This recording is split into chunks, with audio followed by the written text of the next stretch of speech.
அண்மை காலத்துல அவர் என்ன ஒரு பதிவை போடுறாருன்னு சொன்னா, நம்ம ஜமாத் தலைமையகத்துல நாங்க தொடர்ச்சியாக பல மாதங்களாக அக்கீதா வகுப்புகளையும், ஃபிக்ஹ் வகுப்புகளையும் நடத்தி வருகிறோம். அதுல நாங்க ஃபிக்ஹ் வகுப்புல சூரத்துல் ஃபாத்தியா ஓதுவதன் சட்டம் சம்பந்தமாக, இமாம் ஜமாத் தொழுகையில சூரத்துல் ஃபாத்தியாவை மௌமூங்கள் ஓதணுமா, ஓதக்கூடாதா, அந்த மார்க்க மசாயிலை நாங்கள் எவ்வாறு புரிந்து கொள்ள வேண்டும் என்பதை பற்றி ஒரு பதிவை போட்ட நேரத்துல இவர் என்ன போடுறாருன்னு சொன்னா, நாம் என்ன வகையான ஒரு சமூக பரப்பில் வாழ்கின்றோம் என்பதை சிந்திக்கின்ற போது மனது குமுறுகின்றது. இஸ்லாத்தை கற்றுத் தேர்ந்த ஆலிம்கள், உலமாக்கள் சமூக வலைத்தளங்கள் ஹலாலா ஹராமா என்று தர்க்கம் செய்து கொண்டிருக்க, இப்படியும் கூத்துக்கள் அரங்கேறுகின்றனவே, நாமல் ராஜபக்ச ஆட்சிக்கு வருவது உறுதி என்று சொல்லி ஒரு பதிவை போட்டிருக்கிறார். அவருடைய அந்த பதிவுல அவர் நாமல் ராஜபக்சக்கு எதிராக செயல்படுவதை இதுல ஏன் தொடர்பு படுத்துறாரு என்றது நமக்கு அவசியமற்றது. இந்த அரசியல் சாக்கடைக்குள்ள நாங்க நுழைய விரும்பல.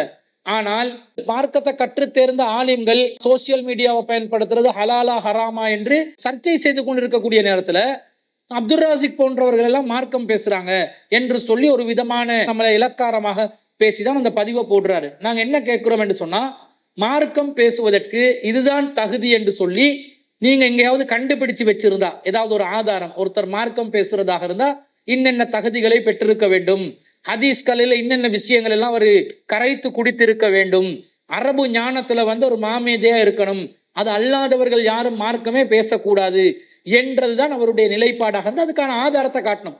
உங்களோட இஸ்லாஹியா மதரசால அப்படிதான் உங்களுக்கு சொல்லி கொடுத்தாங்களா, அதுதான் மார்க்கத்தினுடைய நிலைப்பாடுன்னு ஏதாவது ஆதாரங்கள் முன்வைத்தார்களா?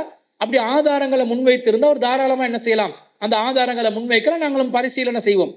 இவர் வைக்கக்கூடிய இந்த வாதத்தின்படி மார்க்கம் பேசுறதாக இருந்தா கற்று தேர்ந்த ஆலிம்கள் உலமாக்கள் தான் மார்க்கத்தை பேசணும், சாதாரண பொதுமக்கள் மார்க்கத்தை பேசக்கூடாதுன்னு சொன்னா நீங்க யாருக்கு எதிராக நிக்கிறீங்க? இப்ப முதலாவது நீங்க நிக்கிறது தப்லீக் ஜமாத்துக்கு எதிராக.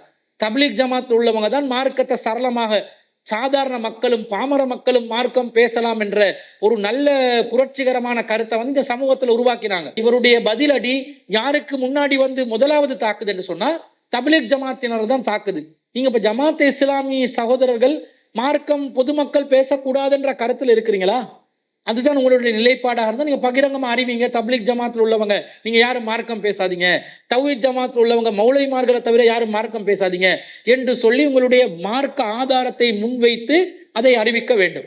அப்படி இல்லாம இந்த மாதிரி சீன்ற வேலை, இந்த சில்லறத்தனமான பதிவுகளை போட்டு தாங்களும் சமூக போராளிகளாக காட்டிக்கொள்ள வேண்டும் என்று நீங்கள் நினைப்பீர்கள் என்று சொன்னா உங்களை விட அடிமட்ட முட்டாள் யாரும் இருக்க மாட்டார்கள் என்பதை முதலில் நீங்கள் புரிந்து கொள்ள வேண்டும்.